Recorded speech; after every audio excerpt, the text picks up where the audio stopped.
Bonjour à tous les amis, j'espère que vous allez bien, j'espère que vous êtes en pleine forme aujourd'hui dans une séance qui sera animée par l'inflation américaine à 14h30 qui sera publiée et qui décidera un petit peu de la tendance, j'ai envie de dire des prochaines journées, voire des prochaines semaines.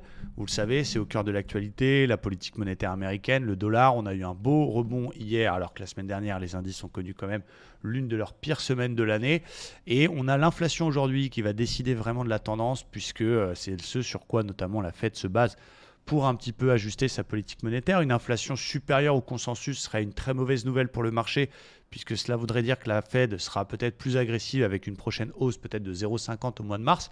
Une inflation conforme aux attentes, voire légèrement inférieure serait plutôt au contraire une très très bonne nouvelle.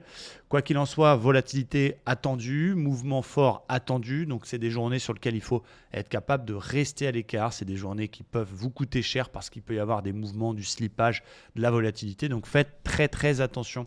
Si je fais un point quand même technique au niveau des indices, notamment du côté du DAX, mais on est toujours en tendance majeure, qui est plutôt haussière. Il a pratiquement parfaitement pullbacké l'ancien range sur la session d'hier. Il a cassé pullback, donc c'est plutôt joli. Je ne vois pas de raison technique de shorter le DAX pour l'instant. Éventuellement, si on réintègre le range, et qu'on recasse les 15 300, c'est l'unique point sur lequel je me ferai des ventes et je chercherai des ventes. Mais en attendant, c'est plutôt haussier et ça tient. On est pour l'instant bloqué dans une espèce de polarité 15 480, 15 470 points. Cette zone ici en vert que l'on voit qui a été plusieurs fois support, plusieurs fois résistance et qui ne passe pas ce matin. Le marché joue peut-être la prudence, attend l'inflation US et c'est le DAX qui subira bien sûr ce qui va se passer du côté des États-Unis. On va donc se concentrer du côté des indices américains, notamment du Dow Jones. Le Dow Jones qui est toujours dans son fanion, quoique quand on zoome un petit peu, on peut voir qu'il essaye d'en sortir et qu'il a clôturé au-dessus de cette figure qui est censée être une figure de continuation. Donc peut-être y a-t-il des initiés, des personnes qui savent l'inflation. En tout cas, ce genre de chiffre est plus fort que l'analyse technique et ça peut nous donner aussi une réintégration. Donc je vous invite à ne pas jouer ça. Quoi qu'il en soit, techniquement, on est toujours dans ce range avec un haut de range qui semble vouloir être cassé. Hier, on a fait une très belle hausse. Cassure des 34, on était allé chercher 34 200 et on est toujours bloqué dans cette zone du haut de range pour l'instant qui ne passe pas. Si on casse les plus hauts d'hier et que l'inflation est plutôt bonne, on pourrait essayer de travailler un achat pour aller chercher la hauteur du range que l'on reporte, ce qui nous donne 34 900. C'est possible avec des news comme ça. A l'inverse, si le range ne passe pas, évidemment que l'inflation est mauvaise et qu'on casse la moyenne mobile 20, donc sous les 34 200, une vente pourrait se tenter pour aller chercher le bas de range. Donc évidemment, dans une approche financée sur un compte que vous avez réussi à financer en challenge, par exemple, propre firme, vous devez rester à l'écart aujourd'hui, vous ne devez pas jouer l'inflation.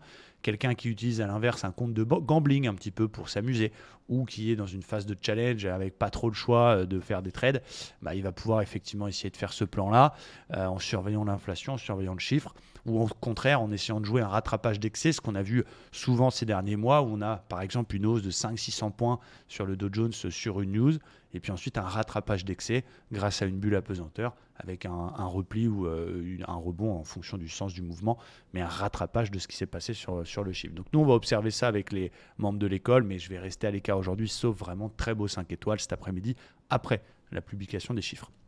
Du côté du Dow Jones, c'est fait. Du côté du Nasdaq, on est très très très bien orienté. J'aime beaucoup la cassure du W pullbacké hier.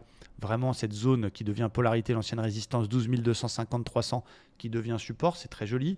En 4 heures, on a un très très beau support oblique qui a fait son troisième vrai point de contact. C'était hier en début de journée. On est enfermé dans un petit canal baissier qui est une petite phase de consolidation au sein de cette tendance qui reste toujours haussière. J'aime beaucoup le non-croisement 20-50 ici qui est plutôt un signal de continuation. Et je vais surveiller ce haut de canal pour éventuellement travailler un achat après la news, si jamais on casse ces 12 600 pour aller chercher un petit peu en dessous les 13 000, 12 950. Voilà le plan que je vais surveiller du côté du Nasdaq. Encore une fois, je le redis, ce n'est que de l'analyse technique et les news de l'inflation vont peut-être tout chambouler, mais je ne vendrai le Nasdaq que s'il recasse les 12 200 et qu'il repasse sous son range hebdo, la espèce de W que je vous ai montré tout à l'heure. Voilà ce que je vais surveiller sur les indices. Donc prudence aujourd'hui, c'est vraiment des journées qui peuvent être bénéfiques si on fait un peu le zazou, mais qui sont surtout très très dangereuses. Donc observez, faites comme nous Et puis, éventuellement, positionnez-vous s'il y a vraiment un super signal 5 étoiles. Mais c'est des journées vraiment où il faut savoir être professionnel. Merci à tous, bon courage, très belle journée de trading et à très vite.